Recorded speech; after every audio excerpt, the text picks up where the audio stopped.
Hello, welcome to my channel Music on Record and to my music room in sunny Los Angeles. Today's video is all about a contest from Poetry on Plastic celebrating the fact that Michael has 5,000 and rising subscribers. I first discovered his channel about a month or two ago when I was first discovering all of these channels about collecting vinyl. And I particularly liked his channel because he's so articulate, entertaining, very eclectic tastes, but in particular because he's into classical, which is something I'm very much into. And in fact, I've been inspired largely by his videos to try this myself. So here we go. The first category of record we have to pick is a record by a band which was the first band you saw live. Now, I started learning playing classical music when I was around 7, 8, singing in serious choirs in England. And I wasn't really into rock music until my later teen years. I was into jazz, but not so much rock. That all started to really change, in particular when I went to university.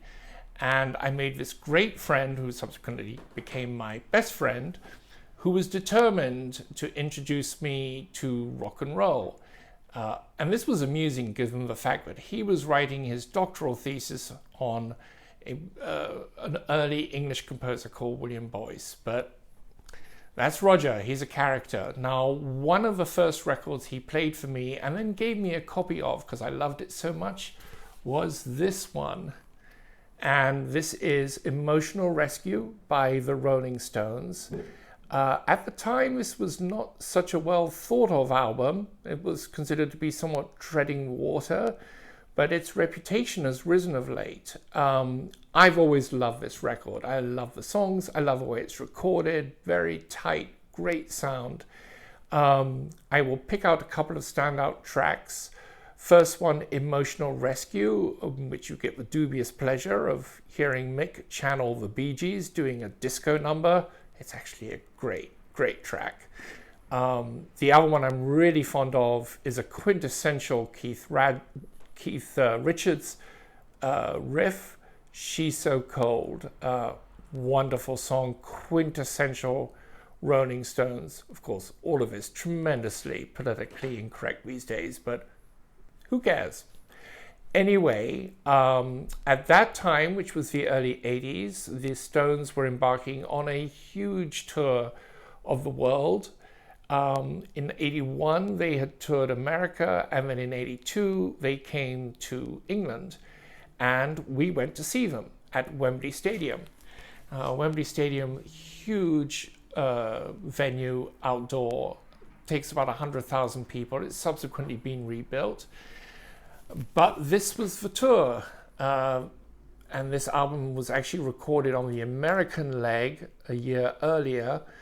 We saw them in 82, summer of 82, very memorable. The show had an enormous set spreading far and wide, and I mean, Mick Jagger was prowling around that thing for a couple of hours, culminating in stepping into a huge cherry picker which levitated him above the mosh pit. Deeply entertaining show, and of course I've been a Rolling Stones fan ever since. I mean, who isn't a fan of the Rolling Stones? Come on. The concert was also remarkable for the support band.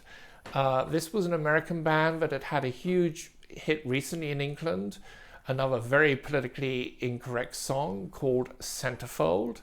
And that was the Giles Band, and this is the album they had put out, Freeze Frame, which had that single. They were a sensational warm-up act. I mean, this was my first rock and roll gig. I mean, talk about starting at the top. It was just great. Dig this cover art. Fantastic stuff.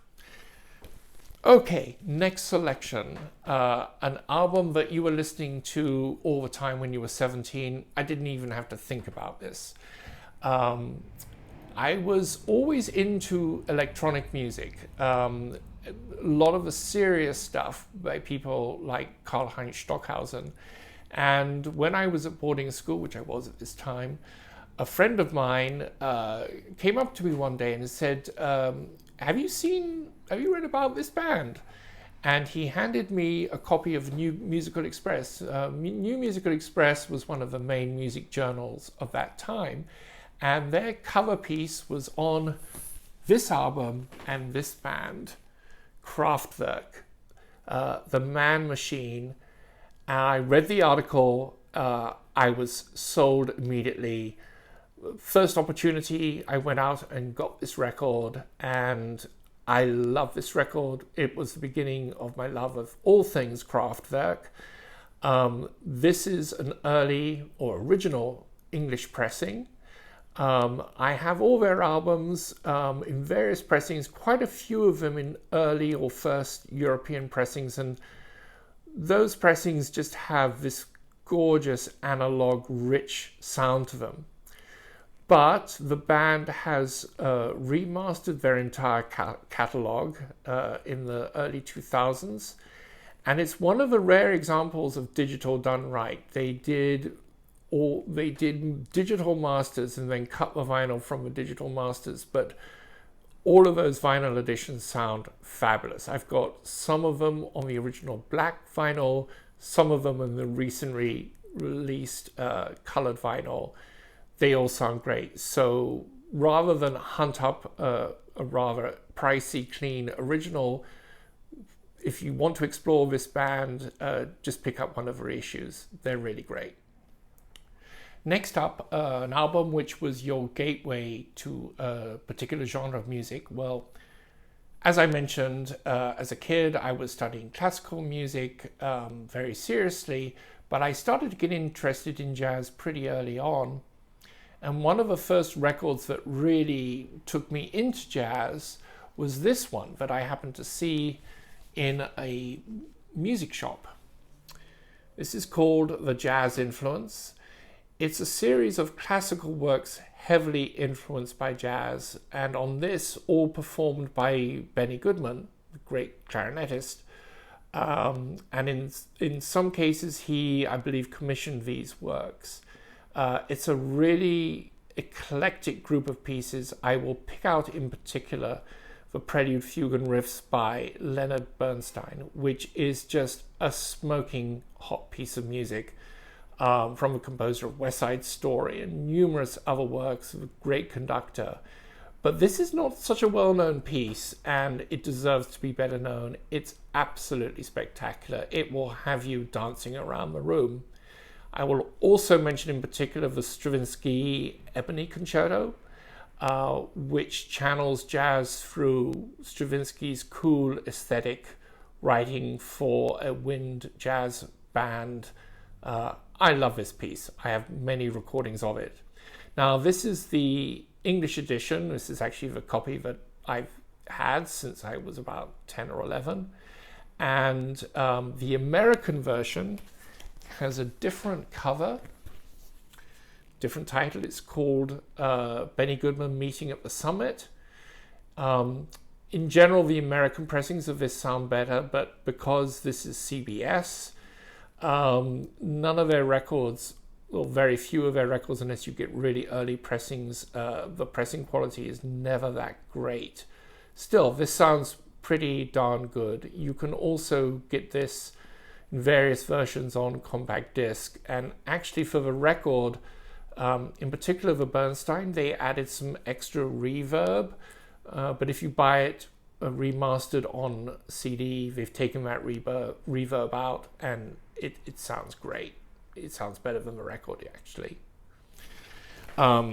My first jazz record proper, again, lured by the cover, Count Basie, the Atomic Mr. Basie. This is just such a fabulous swing record. It's still my favorite Count Basie record. These thermonuclear arrangements by Neil Hefti, on the Roulette label. This is my original copy. It was also reissued in mono on the Classic Records label, which sounds tremendous. And it's a much quieter pressing than this. Highly, highly recommended if you're into jazz. Now, the next one category was difficult. I had to pick a record which I would use to show off my stereo system. I had so many records I could have chosen in every category.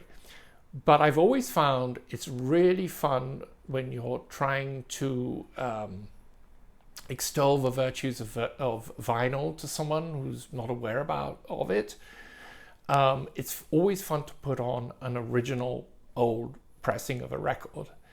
And I decided that I would pick this one, which is sitting over here on my trusty Broadwood piano. Citizen Kane, the classic film scores of Bernard Herrmann. This was part of this amazing series of records that came out in the 70s of film music, performed by the National Philharmonic Orchestra, conducted by Charles Gerhardt, and all engineered by the legendary Decca engineer Kenneth Wilkinson. This is just a sonic spectacular, and one of the reasons that it's so much fun to put this on is Bernard Herrmann writes for all these very exotic combinations of unusual instruments, percussion, wind, harps. Depending on the film, he likes to create an aural equivalent to the visuals. This has got a bunch of music from Citizen Kane, which of course is one of the greatest scores ever written, but then there are some scores from films that are not so well known. I will particularly mention a devastating piece for 8 horns and percussion, which accompany a scene in a film noir called On Dangerous Ground, where a character is being chased, and this thing just knocks your socks off.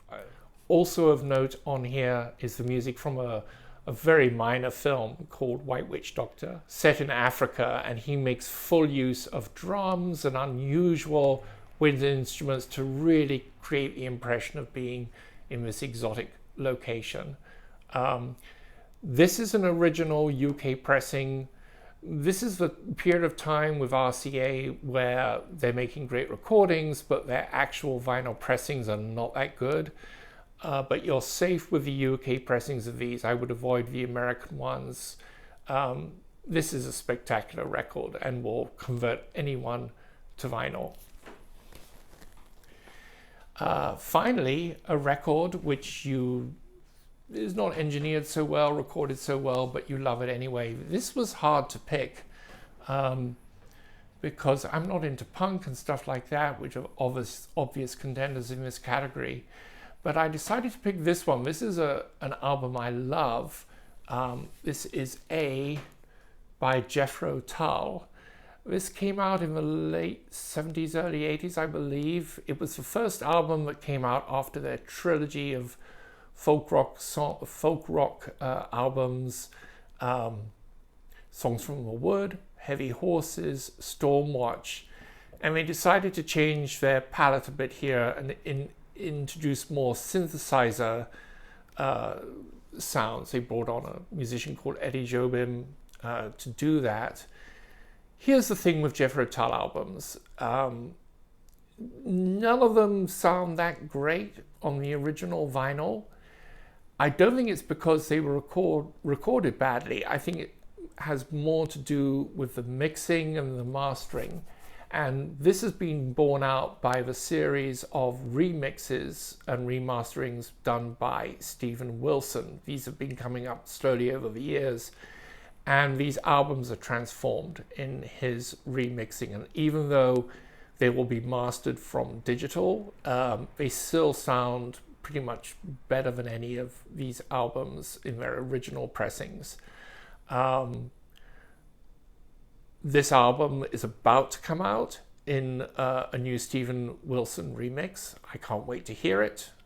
And this is a really interesting album. He tackles political issues, what's going on in England at the time, the Northern Ireland troubles, the social unrest as we're at the beginning of Margaret Thatcher's period in office. So I'm really looking forward to hearing this in its new version. Jethro Tull A. And finally, an upgrade to your system? Easy. I have a great system. I'm very happy with it. I will do a later video about it. But the one thing I would love to do down the road is to upgrade my speakers. I currently have speakers which I've had for many years, done by a small manufacturer called Silverline, but I would love to upgrade to Dali speakers. These are amongst the best speakers I've heard. They have a large range. It will just be a question of listening to one that I particularly like, but I've heard quite a few of them. I have a small pair of Dalis that I use in my audio video setup, and I just love them to death. So that will be my upgrade. And there we are. Those are my picks. Congratulations, Michael. Here's to the next 5,000 subscribers. And thank you and good night. See you soon.